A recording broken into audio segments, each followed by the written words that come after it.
Excellencies, the situation in the Middle East is growing more dire by the hour.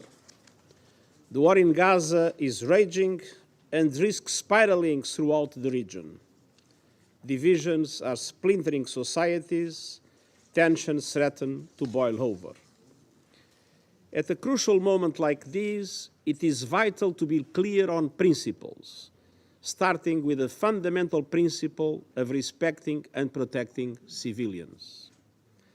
I have condemned unequivocally the horrifying and unprecedented 7 October acts of terror by Hamas in Israel.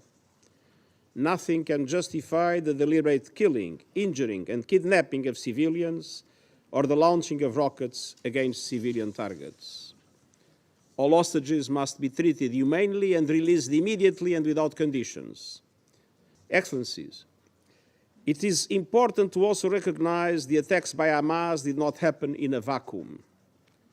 The Palestinian people have been subjected to 56 years of suffocating occupation. They have seen their land steadily devoured by settlements and plagued by violence, their economy stifled, their people displaced, and their homes demolished. Their hopes for a political solution to their plight have been vanishing. But the grievances of the Palestinian people cannot justify the appalling attacks by Hamas, and those appalling attacks cannot justify the collective punishment of the Palestinian people. Excellencies, even war has rules. We must demand that all parties uphold and respect their obligations under international humanitarian law, take constant care in the conduct of military operations to spare civilians, and respect and protect hospitals, and respect the inviolability of UN facilities, which today are sheltering more than 600,000 Palestinians. The relentless bombardment of Gaza by Israeli forces, the level of civilian casualties, and the wholesale destruction of neighborhoods continue to mount and are deeply alarming. I mourn and honor dozens of UN colleagues working for UNRWA. Sadly, at least 35 and counting, killed in the bombardment of Gaza over the last 2 weeks.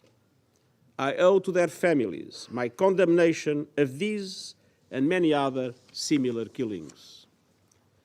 The protection of civilians is paramount in any armed conflict. Protecting civilians can never mean using them as human shields. Protecting civilians does not mean ordering more than 1 million people to evacuate to the south, where there is no shelter, no food, no water, no medicine, and no fuel, and then continuing to bomb the south itself. I am deeply concerned about the clear violations of international humanitarian law that we are witnessing in Gaza. Let me be clear, no party to an armed conflict is above international humanitarian law. Excellencies, thankfully some humanitarian relief is finally getting into Gaza, but it is a drop of aid in an ocean of need.